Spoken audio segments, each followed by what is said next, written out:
Middlesex disappointed in front of their own fans in Richmond as they slipped to a 7-wicket Vitality Blast defeat at the hands of Glamorgan.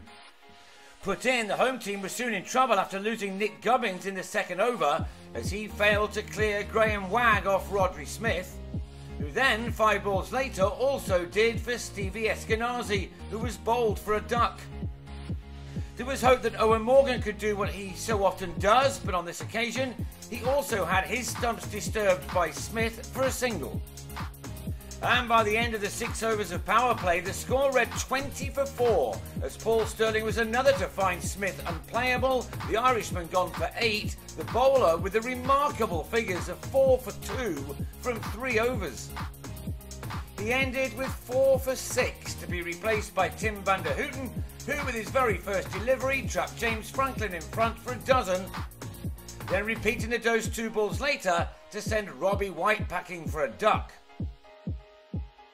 So halfway through their innings, Middlesex had slumped to 42 for 6. At least George Scott gave the home support something to cheer about with this 6 off van der Houten.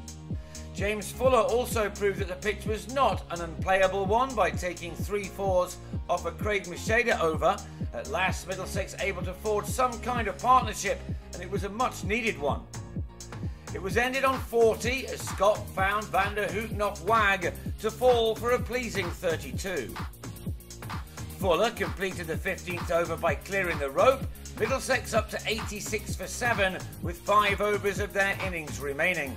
Van der Houten then grabbed his 3rd wicket of the afternoon, Stephen Finn another to have his stumps disturbed. The bowler ended with figures of 4 for 31, Ravi Patel his final victim as he skied to Colin Ingram after making 12.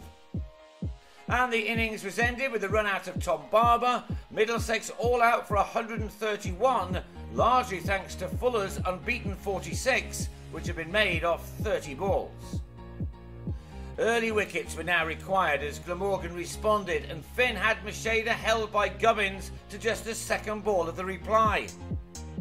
And when he then smashed into Anna and Donald's stumps in his next over, the Welshmen were struggling on 25 for 2. But that was as good as it got in the field as Kyron Carlson was soon taking the game away from the hosts with a brace of 6s from successive Fuller overs. Glamorgan up to 67 for 2 at the end of the power play and now needing only 65 more. Scott came on and at least had the satisfaction of removing Carlson for a 22-ball 40 with only his 4th delivery, Eskenazi with the catch. But only 30 runs were needed from the last 10 overs and the first of those went for 14 as both Chris Cook and Ingram cleared the rope off Finn, the visitors making batting look a good deal easier than it had done first thing.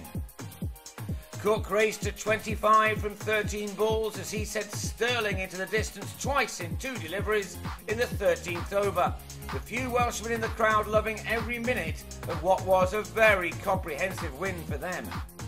Indeed, the victory came with 43 balls of the match unused as Ingram struck Stirling for his 5th boundary.